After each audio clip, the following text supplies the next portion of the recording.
Disney Frozen. This big golden book belongs to Disney Frozen. A Golden Book, New York. On the edge of the fjord, a deep mountain lake ringed by majestic peaks, the kingdom of Arendelle was a happy place. During the day, shopkeepers, fishermen, and ice sellers kept the city bustling. At night, the northern lights often lit up the sky in beautiful patterns. The rulers of Arendelle, the king and queen, were kind. The young daughters, Elsa and Anna, were the joy of their lives. The older daughter, Princess Elsa, had a magical secret. She had the power to create snow and ice. Anna adored her big sister and wanted to spend every minute with her. One night, Anna convinced Elsa to turn the Great Hall into a winter wonderland. They made a snowman together, and then Elsa created ice slides so Anna could soar through the air. But Elsa accidentally hit Anna with a blast of icy magic. Anna fell to the ground, shivering. A streak of white appeared in her hair. The worried king and queen rushed their daughters to the trolls. They were mysterious healers who knew all about magic.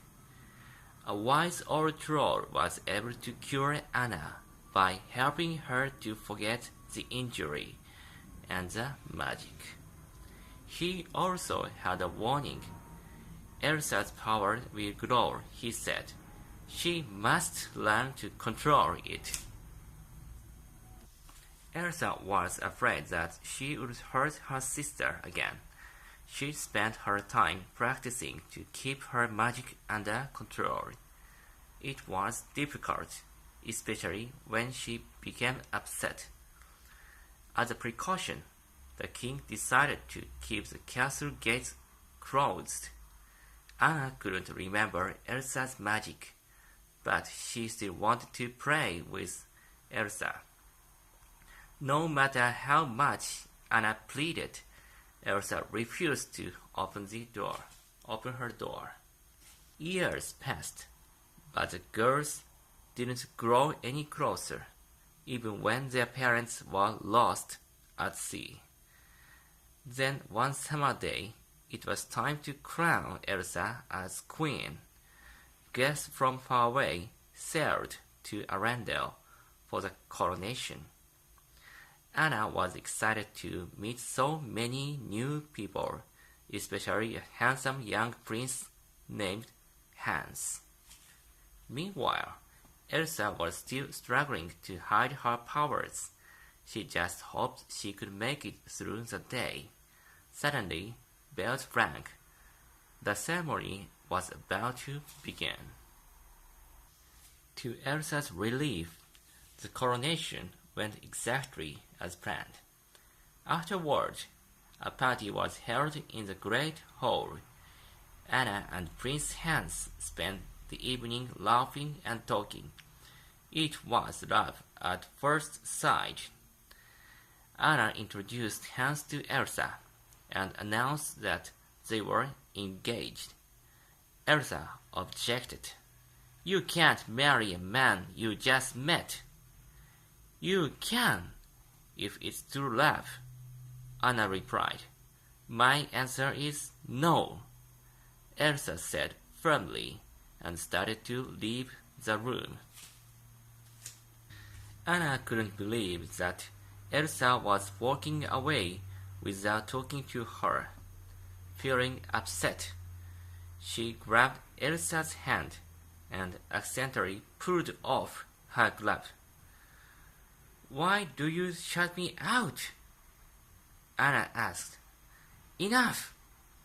Elsa cried. Suddenly, an icy blast shot from her uncovered hand and coated the room in ice. Everyone stared in shock.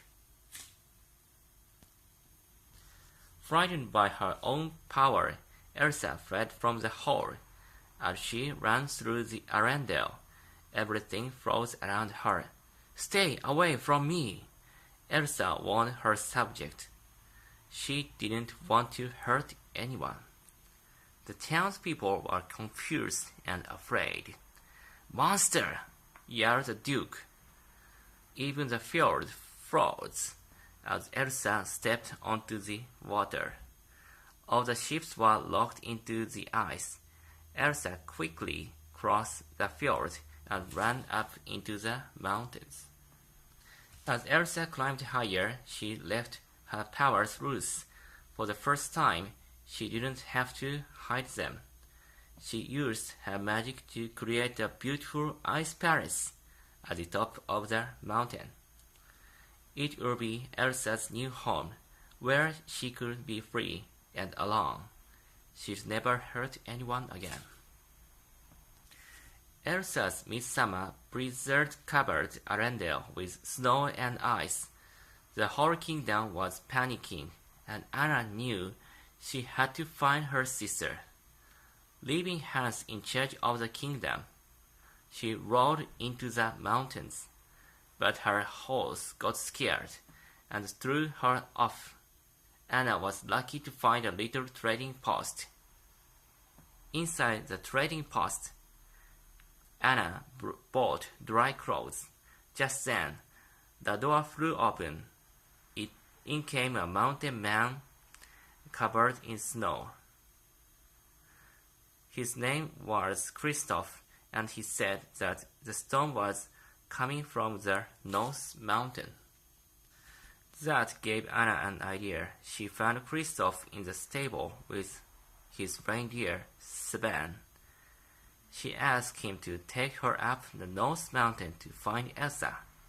Kristoff agreed. "We leave at dawn." "No," said Anna. "We leave right now." As they headed up the mountain, Anna explained how her sister had started the storm, and she told Kristoff about her true love, Hans. Suddenly, a pack of wolves began to chase them. Working together, Anna, Kristoff, and Sven escaped by crossing a deep gorge, but Kristoff's sled crashed into the rocks below. By dawn, they were almost at the top of the mountain. They looked down toward Arendelle, and it was covered with storm clouds. Here it was an icy wonderland. "I never knew winter could be so beautiful," Anna said. "But it's so white," added a voice. "How about some color? I'm thinking crimson or chartreuse." It was a living snowman. "I'm Olaf," he said, explaining that Elsa had made him. Anna asked Olaf to lead them to her sister. "We need Elsa to bring back summer."